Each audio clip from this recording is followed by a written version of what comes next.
नमस्कार दोस्तों, स्वागत है अपने चैनल डुग्गू कोचिंग सेंटर में। बच्चों, जो आज आपकी क्लास होने वाली है 5th क्लास की होने वाली है, जिसमें अपन हिंदी और इंग्लिश दोनों पढ़ने वाले हैं। बच्चों, जो आज आपका चैप्टर होने वाला है द फिश टेबल, वो जिसमें पढ़ रहे हैं, यानी हिंदी में उसको बोलते हैं मछली उछली। क्या लिखा है? मछली उछली। तो इसके बारे में हम चर्चा करने वाले हैं। बेटा, जो आज आपकी क्लास होने वाली है उस पर हम चर्चा करने वाले हैं, ठीक है। जो आज हमारी क्लास है उसको हम कंटिन्यू करते हो। अगर आपने अभी तक हमारे चैनल डुग्गू कोचिंग सेंटर को सब्सक्राइब नहीं किया तो सब्सक्राइब जरूर कर लेना। बच्चों, मैं इसको हिंदी और इंग्लिश दोनों में बताऊंगा। किसमें? हिंदी और इंग्लिश दोनों में बताऊंगा बच्चों, ठीक है। तो आज की क्लास को कंटिन्यू करते। बेटा, इसमें आपको एक्सरसाइज नहीं करना पड़ती। क्या नहीं करनी पड़ती? एक्सरसाइज नहीं करना पड़ती। इसमें आपको चैप्टर बाय चैप्टर पढ़ना रहता है, और इसमें कुछ क्वेश्चन लिखे रहते हैं, तो उसके बारे में उन पर टिक लगाना रहता है। क्या रहता है? उसी को टिक लगाना रहता है। समझ में आया कि नहीं आया? आपको इसमें बेटा चैप्टर बाय चैप्टर रहना पड़ता है, उसमें आपको टिक लगाना पड़ता है, ठीक है। क्या लगाना पड़ता है? टिक लगाना पड़ेगा। इसमें आपको ये नहीं दिया रहेगा कि बच्चों के ये क्वेश्चन एक्सरसाइज वगैरह नहीं दिए हैं, ठीक है। तो आज की क्लास को कंटिन्यू करते हैं। पहले देखो कुछ पढ़ लेते हैं। क्या लिखा? How many of you have seen the sea there? Did you see it? Did your see it in a moving or for real? How deep do you think the sea cloud be? Find out। ठीक है, तो इसमें क्या लिखा? Do can you hard how to swim? Would you be search of the thing see below? Close your eyes and image the sea with racing high। ठीक है, तो इसमें आपका आएगा racing high। फिर इसमें तो दूसरा क्वेश्चन क्या? how height do you think the moves can do? तो ठीक है, इसका जो आंसर रहेगा बच्चों क्या रहेगा? yes I have। जिसका आंसर रहेगा क्या रहेगा? yes I have seen the sea, I had see it's in moving and also in real। I had seen the sea in Mumbai, Chennai and Kanyakumari। I think the deep of sea in thousand of metal. ठीक है, तो बेटा as I can swimming, as I would be search of the I was it given a very good experience to image the sea with over racing high ah I think the wares can go to the highest of about 30 से 2 यानी 30 kilometre से 40 kilometre. ठीक है, तो इसका जो answer था बेटा, तो मैंने इसका ये लिख दिया। फिर उसके बाद देयर, फिर उसके बाद क्या जाएगा? Their logo weight do not go very far if the window is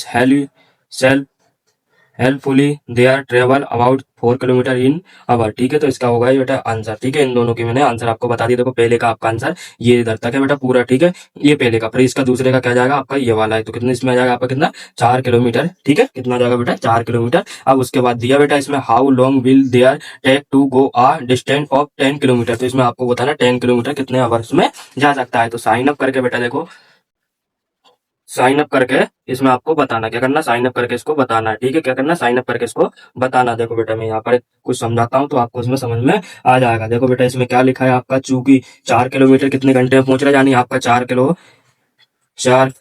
देखो यहाँ पर आपको 4 किलोमीटर कितने घंटे में जा रहा है? आपको 1 आवर्स लग रहा है। यानी कितना लग रहा है? 1 आवर्स लग रहा है। कितना आवर्स लग रहा है? 1 आवर्स लग रहा है। तो इसलिए 2 किलोमीटर में यह समय लेगी कितना?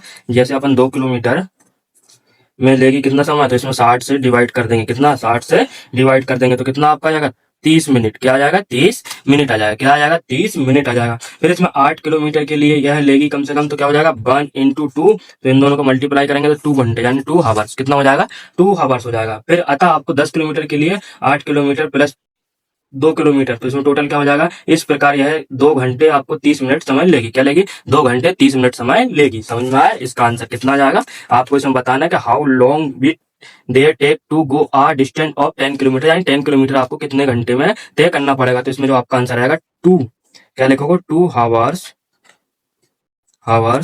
30 मिनट। क्या आ जाएगा? 30 मिनट। अगर आपको देखो समझना है तो यहाँ पर लिखा है since 4 kilometre the long would take 1 hours. तो यहाँ पर 2 किलोमीटर इन टेकन तो डिवाइड कर देंगे तो कितना आएगा? 30 मिनट आ जाएगा। कितना आ जाएगा? 30 मिनट। एंड 8 किलोमीटर यानी 8 KG kilometre it taken 1 into 2 hours, तो ये आएगा आपका 2 hours. There 10 kilometre 10 8 plus 2 kilometre it's taken 2 hours minute. ठीक है, तो इसका जाएगा आंसर कितना? 2 आवर्स किलोमीटर। ठीक है, फिर उसके बाद guess guess how far you can go in 1 hour if you are walk fast. तो इसमें आएगा on walking fast uh thinking I can cover a distance if 3 kilometre. ठीक है, कितना हो जाएगा 3 किलोमीटर। ठीक है बच्चों, अब मैंने इसको आपको हिंदी में तो बेटा पूरा पढ़ के बता दिया। अब एक बार इसको इंग्लिश में इसको इंग्लिश में तो पूरा पढ़ के बता दिया, आपको क्वेश्चन ही बता दिया बेटा किस किस तरीके से आते हैं। जो आपका पेज है बेटा, ये पेज नंबर 4 है। ठीक है, पेज नंबर कौन सा है बेटा इसमें, 4 है। अब इस मछुआरों और उनकी नाव।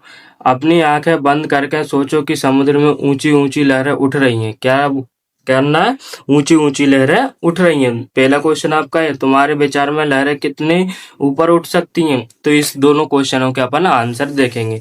मेरे विचार में लहरें 30 से 40 मीटर ऊपर उठ सकती हैं। लड़की के फट्टे से बनी नाव बहुत दूर तक नहीं जा पाती। यदि हवा साथ दे तो ऐसी नाव लगभग 1 किलोमीटर में 1 घंटे में 4 किलोमीटर तक चली जाती है। कितने किलोमीटर तक चली जाती है, 1 घंटे में। ठीक है, फिर उसके बाद बेटा जो दूसरा क्वेश्चन क्या था, तुम्हारे विचार में लहरें कितने ऊपर उठ रही हैं। तो आपके विचार में 10 किलोमीटर तक जाने में इन्हें कितना समय लगेगा। देखो इसमें क्या लिखा था, पहला है मेरा विचार में लहरें ऊपर उठ रही थी, तो ये आपके विचार। अब फिर लहरें कितने किलोमीटर, लड़की के फट्टे से बनी नाव को यदि देखे तो लगभग वो कितने 4 किलोमीटर जा सकती। अब इसमें बेटा दूसरा क्वेश्चन आ जाएगा, तीसरा क्वेश्चन रहेगा आपका, 10 किलोमीटर तक जाने में इन्हें कितने समय लेगी। कितने समय लेगी 10 किलोमीटर जाने में। तो यहाँ पर देखना, चूंकि 4 किलोमीटर जाने में लगभग बोट 1 घंटा लेती है, इसलिए 2 किलोमीटर में यह समय लेगी डिवाइड मिनट 30। तो 8 किलोमीटर के लिए लेगी t डिवाइड बाय, अतः किलोमीटर 8 प्लस दोनों प्रकार कर देंगे तो कितना हो जाएगा आपका 2 घंटे 30 मिनट समय लगी। अंदाजा लगाओ तुम तेज चलकर 1 घंटे में कितनी दूर जा सकते हो। तो अगर आप अंदाजा लगाओ कर चल के आप 1 घंटे में कितने दूर जा सकते हो, तो मेरे अनुमान है कि तेज चलकर 1 घंटे में 3 किलोमीटर दूर जा सकते हैं। कितने किलोमीटर दूर जा सकते हैं, 3 किलोमीटर दूर जा सकते हैं। हमारे चैनल डुग्गू कोचिंग सेंटर को आपने अभी तक सब्सक्राइब नहीं किया तो बेटा सब्सक्राइब कर लेना, और अगर हमारे ऐप को भी डाउनलोड कर लीजिए बेटा। तो आज की हमारी क्लास कैसी लगी कमेंट करके जरूर बताना, और अगर हमारे चैनल डुग्गू कोचिंग सेंटर पे आप नए हो तो सब्सक्राइब जरूर करना बच्चों। धन्यवाद।